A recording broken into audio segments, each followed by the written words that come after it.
Still think water from your faucet is endless? You're dead wrong. By 2028, what was once a neglected concern has exploded into a full-scale global disaster. Water has now joined oil and food as one of the most expensive, sensitive, and conflict-inducing resources on the planet. Between cracked earth and paralyzed cities, humanity has begun slaughtering one another over a single bottle of clean water. The term bottled water wars is now officially embedded in United Nations humanitarian reports. This didn't happen overnight. It was the result of decades of negligence compounded by escalating climate change. The combination of extreme droughts and relentless pollution has drained underground aquifers, dried up rivers, and evaporated lakes. Freshwater reserves have reached crisis levels. Even though glaciers are melting faster than ever, the freshwater runoff is wasted before it can be captured. South Asia and Africa were the first to collapse into water scarcity, followed by South America and Australia. Eventually, even wealthy Western nations saw water prices spike by thousands of %. Bottled water became the new global hard currency. International bottled water conglomerates emerged as the new oligarchs. Giants like Nestor, Aqua, and Hydro Corp swiftly monopolized the extraction, purification, distribution, and pricing of water. Their warehouses are now more heavily guarded than gold reserves. A 750 ml bottle of purified water costs as much as an entire day's worth of food.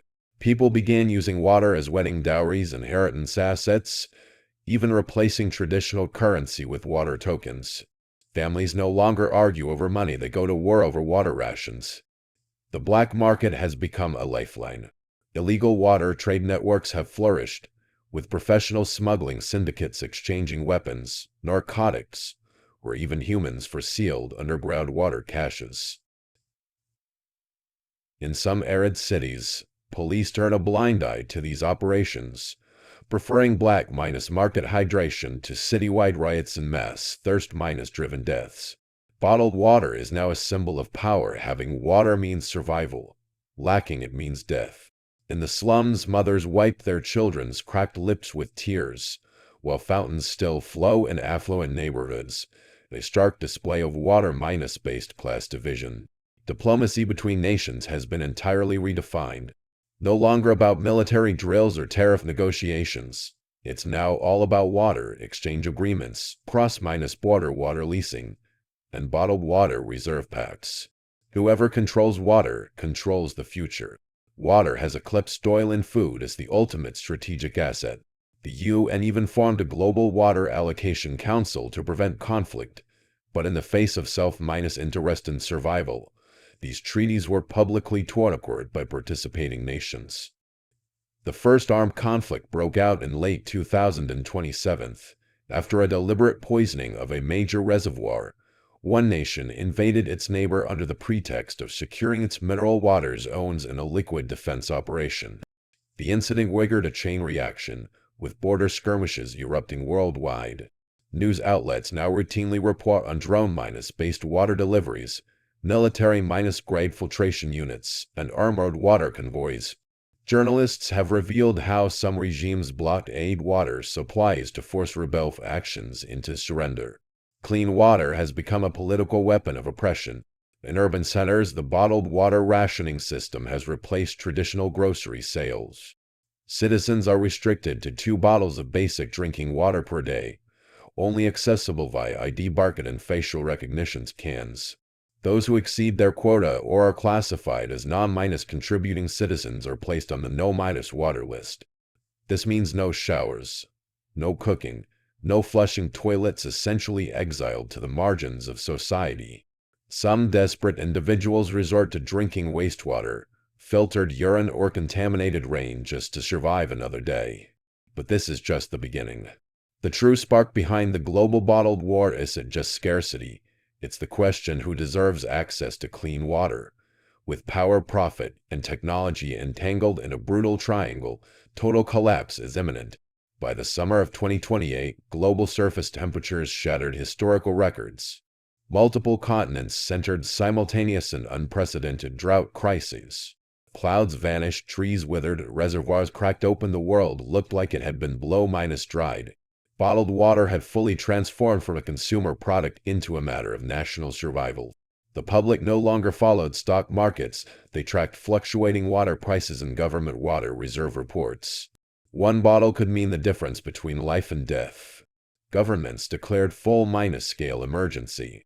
Under new Water Rights Readiness Acts, military forces seized control of all bottled water production. Nationwide water lockdown zones were established. Border water sources became military no-go zones. Trespassers were shot on sight. In many areas, people began killing one another over access to water.